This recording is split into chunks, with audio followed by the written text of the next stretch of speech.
L'Afrique, c'est un tiers des frontières au monde. Énormément de frontières.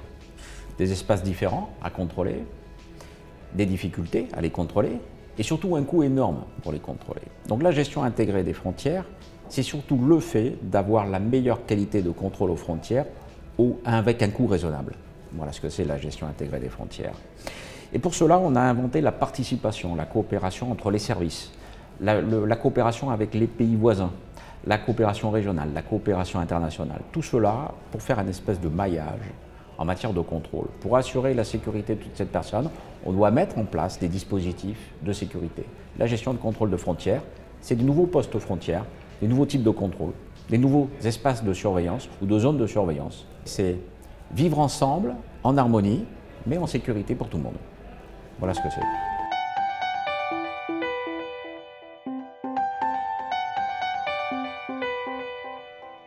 L'histoire a fait que certaines populations ont été coupées en deux par des frontières, par le traçage de frontières.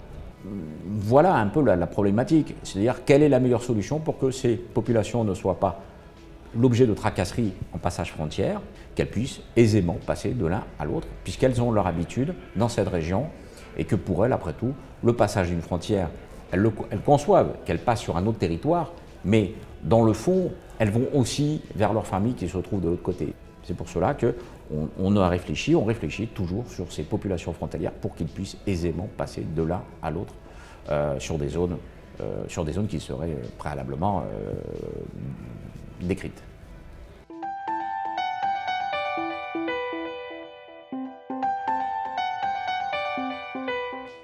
On a déjà les postes de contrôle, les postes de frontières, les postes de contrôle juxtaposés. C'est quoi? On va accoler deux postes frontières de deux pays pour que les douaniers et les policiers puissent apprendre à travailler ensemble. Il n'y a pas que les policiers et les douaniers. Dans un poste frontière, il y a les gens qui s'occupent du domaine sanitaire, etc. On a différents domaines, mais c'est pour qu'ils apprennent à travailler ensemble. Ils ne sont pas ensemble, mais ils ont un statut de proximité. On a un seul lieu. La deuxième action concrète, ce sont les équipes communes de surveillance. Les équipes communes de surveillance, c'est quoi? C'est à la fois, dans un pays, plusieurs services qui travaillent ensemble, c'est-à-dire une équipe, on va faire une équipe de surveillance, une équipe commune, ça va être des douaniers, des policiers, des gendarmes, des gardes forestiers, ça peut être tout ce qu'on veut, mais qui vont travailler ensemble. Au lieu d'avoir 4 policiers, on aura un policier, un douanier, etc. Ils vont travailler ensemble. Beaucoup plus efficace parce qu'eux peuvent régler tout de suite un problème qui va se poser, puisqu'ils ont les compétences nécessaires dans le groupe. Il y a un autre domaine qui a été envisagé, qui existe aujourd'hui, c'est l'équipe commune mixte. C'est-à-dire, l'équipe commune mixte, c'est celle-ci, mais c'est aussi l'équipe commune mixte bilatérale. On va retrouver des policiers des deux pays, avec des douaniers des deux pays, on peut faire un mixte aussi. Et ça aussi, c'est extrêmement important.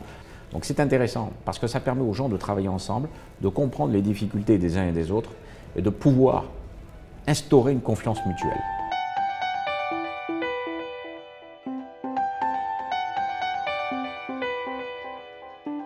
Le problème, il est dans ce qu'on va appeler la criminalité transfrontalière, dans les réseaux et filières, qui vont à l'encontre des lois de chaque pays. Alors là, on a tout intérêt à avoir une bonne gestion des frontières dans le monde entier. L'objectif premier de la bonne gestion des frontières pour tous ces pays, c'est si on a une bonne gestion, on a de l'information. On a une collecte de l'information. Si on a une bonne collecte de l'information, on a une confiance qui s'instaure. Si on a une confiance qui s'instaure, on a un partenariat qui s'instaure.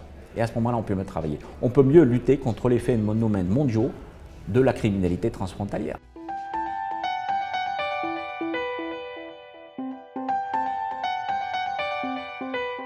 Je reprendrai un exemple qui est symptomatique, c'est la sûreté aérienne. Quand vous faites partir un avion, chacun fait confiance à l'autre. Les mesures de sûreté ont été prises, c'est pour ça que moi, j'accepte cet avion dans mon territoire, sur mon territoire aérien, sur le survol de mon territoire. Parce que c'est important, parce que je fais confiance à l'autre, je sais que les règles ont été suivies. Et c'est ça un peu qui a été mis en place par l'OACI. Ce sont des règles internationales de gestion de la sûreté aérienne, mais au niveau international. On n'a pas cherché à gérer les frontières aéroportuaires au niveau de continent. Non, on a fait ça au niveau international. Et bien c'est ce qu'il faut faire pour les frontières portuaires ou pour les frontières terrestres. Une frontière a une dimension politique, économique, sociale, de santé. Elle a toutes les dimensions possibles. Ça doit être une passerelle et un lieu de confiance mutuelle.